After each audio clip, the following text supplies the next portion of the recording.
We're going to walk together into the book of Daniel, into the heart of Babylon, into the shadow of a furnace blazing hot, and into the lives of 3 young men whose faith in God was so unshakable that even kings and kingdoms couldn't break it. Their names: Shadrach, Meshach, and Abednego. Maybe you've heard them in Sunday school. Maybe you've heard sermons about them. But today, I want you to sit with me and really live in their story, not just as history, but as a living word that speaks to us today. Because here's the truth. Every one of us will face a fire. Not always a literal furnace of flames, but the fires of life, trials, losses, pressures, temptations, moments when standing for your faith feels costly. And in those moments, this story reminds us that even in the fire, God is with us.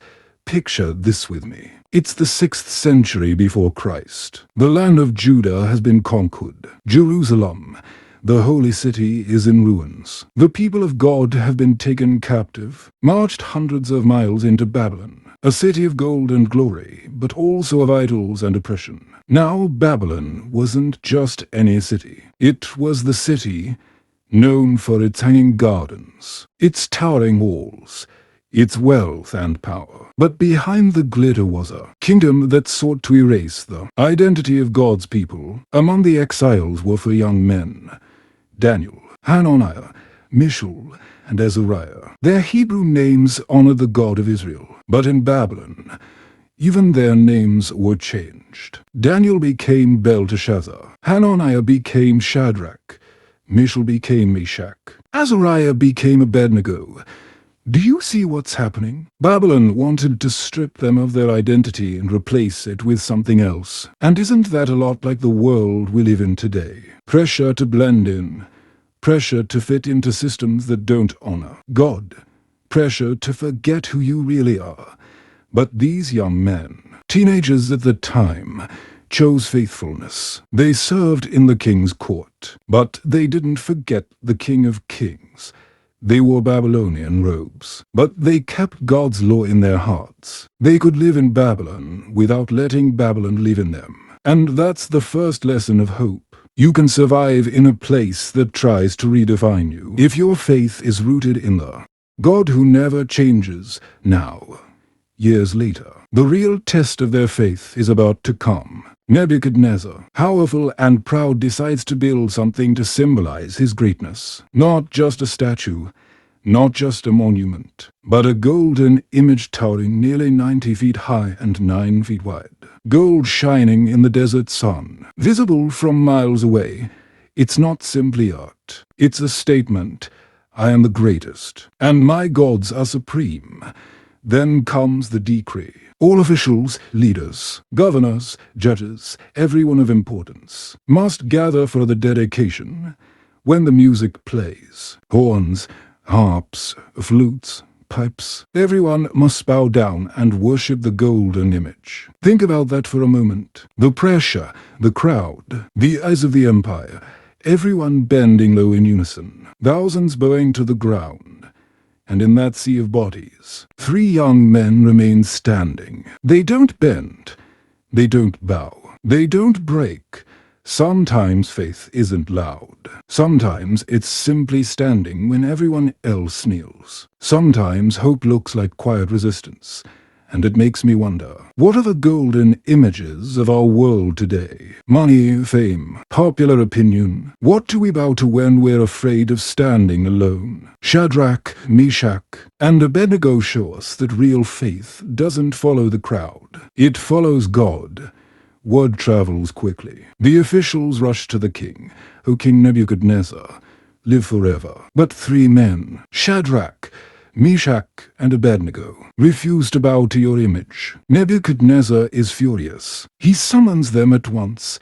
Imagine the throne room, the king's blazing eyes, the intimidating soldiers, the tension thick in the air. He gives them one last chance. When the music plays, will you bow? If not, you will be thrown into the blazing furnace. And then what God will be able to rescue you from my hand? That's the moment of decision. Fear could have gripped them. They could have reasoned. It's just one bow. but instead they speak with calm boldness. O king, we do not need to defend ourselves before you in this matter. The God we serve is able to deliver us from the furnace, and he will deliver us from your hand. But even if he does not, we want you to know we will not bow to your image. Well, those words echo through time. Even if he does not. That's faith. Not the kind that only believes when things go well, but the kind that says, my hope is in God. No matter the outcome. Maybe you're facing your own fiery furnace right now. Let these words strengthen you. The God we serve is able. But even if he does not, we will not bow. Before we step into the furnace itself, let me pause to encourage you. If this message is blessing you, if your faith is being stirred, would you take a quick moment to subscribe to this podcast? Hit the like button if you're on YouTube, and share this episode with a friend. Someone you know might be walking through their own fire right now, and your share could be the encouragement that carries them through. All right. Let's step back into the story. Nebuchadnezzar's fury erupts. He orders the furnace heated 7 times hotter. Soldiers seize Shadrach, Meshach, and Abednego, binding them tightly. The heat is so intense that the soldiers who throw them in are killed by the flames. And then, silence, as the 3 men fall into the fire. The king waits for screams, but instead, something shocking happens. He leaps to his feet. Didn't we throw 3 men into the fire? But look, I see 4 men walking around, unbound and unharmed. And the 4th looks like a son of the gods. What a miracle! Not only are they unharmed, but someone is with them in the fire. Many believe this was Jesus himself, present with his people. Here's the truth. God doesn't always keep us out of the fire, but he always joins us in it. Nebuchadnezzar calls them out, servants of the Most High God. Come out. They step out.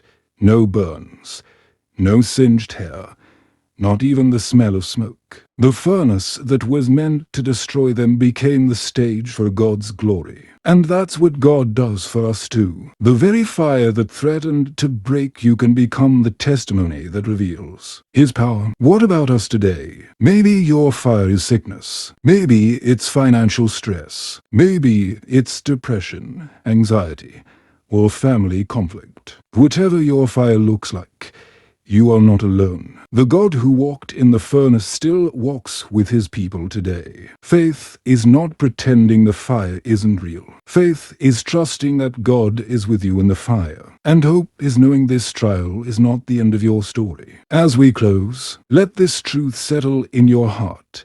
The God you serve is able to deliver. But even if he does not, he is still worthy of your trust. Pray with me. Lord, I trust you. Walk with me in the fire. Strengthen my faith. Be my hope. And let my life bring glory to you. Take courage, my friend. You're not alone in the flames. If this story has encouraged you, don't forget to subscribe, like, and share this podcast so more people can hear the message of faith and hope. Your support helps spread God's word. And it might be the very thing that gives someone else the strength to stand tall in their own fire. Until next time, keep standing, keep believing, and remember, the fire is not the end. It's the place where God shows up.